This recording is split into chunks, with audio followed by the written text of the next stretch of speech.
Halo guys, perkenalkan kami dari kelompok 18. Nama saya Andi Muhammad Rehan Ramadan dengan NIM 01 021 2823 28070. Halo guys, nama saya Muhammad Dito Jasen Sidik, biasa dipanggil Dito dengan NIM 01 021 2823 28126.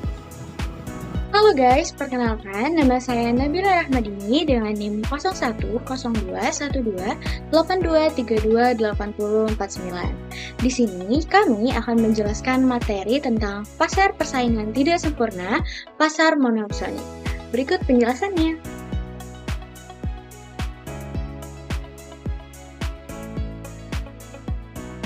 Definisi pasar monopsoni.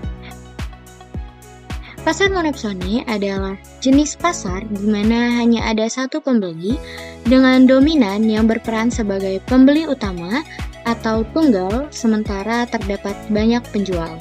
Dalam kondisi ini, pembeli memiliki kekuatan besar untuk menentukan harga barang atau jasa karena kurangnya kompetisi dari pembeli lain. Adapun ciri-ciri dari pasar monopsoni adalah yang pertama, pasar monopsoni hanya ada satu pembeli, yang dimana pembeli ini berperan dominan, sementara penjual yang berjumlah banyak. Contoh dari pasar monopsoni ini adalah peternak susu di beberapa daerah yang hanya dapat menjual produk mereka kepada satu pembeli, seperti pabrik pengolahan susu yang mengontrol harga beli susu tersebut. Yang kedua, produsen coklat yang seringkali bergantung pada satu pembeli besar untuk biji coklat, sehingga mereka tidak memiliki alternatif lain dalam menjual produk mereka. Ciri-ciri pasar monopsoni yang kedua adalah kekuatan menentukan harga. Pembeli tunggal memiliki kekuatan untuk menetapkan harga barang atau jasa yang dibeli karena tidak ada persaingan dari pembeli lain. Yang ketiga, penjual bergantung pada pembeli, di mana penjual ini cenderung bergantung pada pembeli tunggal untuk menjual produk mereka. Yang keempat, harga cenderung rendah. Dari pasar monopsoni, harga barang atau jasa seringkali lebih rendah karena pembeli memiliki posisi tawar yang kuat. Dan yang terakhir, pembeli mengatur kuantitas pembelian, di mana pasar monopsoni ini memiliki pembeli tunggal yang menentukan jumlah yang ingin dibeli sesuai kebutuhan dan kepentingannya sendiri. Kelebihan pasar monopsoni. Yang pertama, efisiensi biaya untuk pembeli. Pembeli dapat menekan biaya pembelian karena memiliki kekuatan untuk menentukan harga yang lebih rendah. Yang kedua, kontrol kualitas. Pembeli tunggal dapat menetapkan standar kualitas pada penjual, memastikan produk atau bahan baku memenuhi spesifikasi yang diinginkan. Yang ketiga, hubungan jangka panjang. Penjual cenderung menjalin hubungan jangka panjang dengan pembeli tunggal, yang dapat memberikan kestabilan bagi kedua belah pihak. Yang keempat, skala ekonomi bagi pembeli. Pembeli dapat membeli dalam jumlah besar dan mencapai skala ekonomi, sehingga biaya per unit menjadi lebih rendah. Yang kelima, pengembangan wilayah. Dalam beberapa kasus, monopsoni di daerah tertentu seperti perusahaan besar dapat membantu dalam pengembangan ekonomi lokal dengan menciptakan lapangan kerja dan permintaan tetap bagi penjual lokal. Selanjutnya, kekurangan pasar monopsoni. Yang pertama, harga rendah untuk penjual. Penjual sering harus menjual produknya dengan harga rendah karena tidak ada pembeli lain yang bisa meningkatkan harga. Yang kedua, kualitas produk menurun. Karena harga yang ditekan rendah, penjual mungkin menurunkan kualitas produk untuk mengurangi biaya produksi. Yang ketiga, ketergantungan penjual pada pembeli.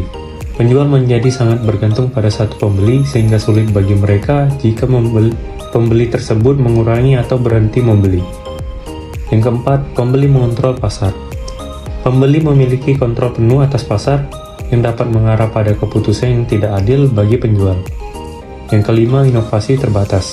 Dengan harga yang rendah dan margin keuntungan yang kecil, penjual mungkin tidak memiliki cukup sumber daya untuk berinovasi atau meningkatkan produksinya.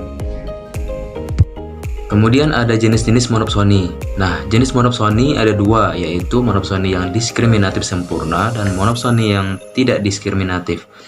Yang pertama, monopsoni diskriminatif sempurna. Pertama-tama, mari kita perhatikan kasus monopsoni diskriminatif sempurna pada gambar 4-18, di mana gambar 4-18 menggambarkan kondisi pasar tenaga kerja yang dihadapi oleh perusahaan. Perusahaan monopsoni menghadapi kurva penawaran tenaga kerja yang miring ke atas.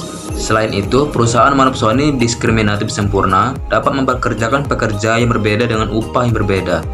Dalam hal kurva penawaran tenaga kerja pada gambar, perusahaan monopsoni ini hanya perlu membayar upah W10 dolar untuk menarik pekerja ke 10 dan harus membayar upah W30 untuk menarik pekerja ke 30. Akibatnya, kurva penawaran tenaga kerja identik dengan biaya marginal untuk mempekerjakan tenaga kerja. Karena perusahaan monopsoni tidak dapat mempengaruhi harga di pasar output, maka perusahaan dapat menjual output sebanyak yang diinginkannya pada harga konstan P. Seorang monopsonis yang diskriminatif sempurna akan mempekerjakan hingga titik di mana kontribusi pekerja terakhir terhadap pendapatan perusahaan atau VMPE sama dengan biaya marginal tenaga kerja. Kemudian jenis yang selanjutnya adalah monopsoni non-diskriminasi. Seorang monopsoni non-diskriminasi harus membayar semua pekerja dengan upah yang sama, terlepas dari upah reservasi pekerja. Karena monopsoni non-diskriminasi harus menaikkan upah semua pekerja ketika ia ingin mempekerjakan satu pekerja lagi, kurva penawaran tenaga kerja tidak lagi memberikan biaya marginal untuk perekrutan. Pada kurva monopsoni, supply curve menunjukkan penawaran tenaga kerja yang bersedia bekerja pada berbagai tingkat upah. Kurva ini naik karena semakin tinggi upah, semakin banyak tenaga kerja yang bersedia bekerja. Kemudian marginal cost of labor, biaya tambahan yang harus dibayar oleh monopsoni untuk mempekerjakan pekerja tambahan. Kurva MCL lebih curam daripada kurva penawaran. Kemudian marginal revenue product atau MRP, nilai produk tambahan yang dihasilkan oleh pekerja tambahan.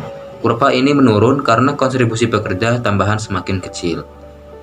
Nah, pada titik monopsoni, equilibrium atau QM dan WM, di mana MCL bertemu MRP, jumlah tenaga kerja yang dipekerjakan lebih sedikit dan upah lebih rendah dibandingkan dengan competitive equilibrium atau QC dan WC, yaitu titik perpotongan antara S dan MRP di pasar persaingan sempurna.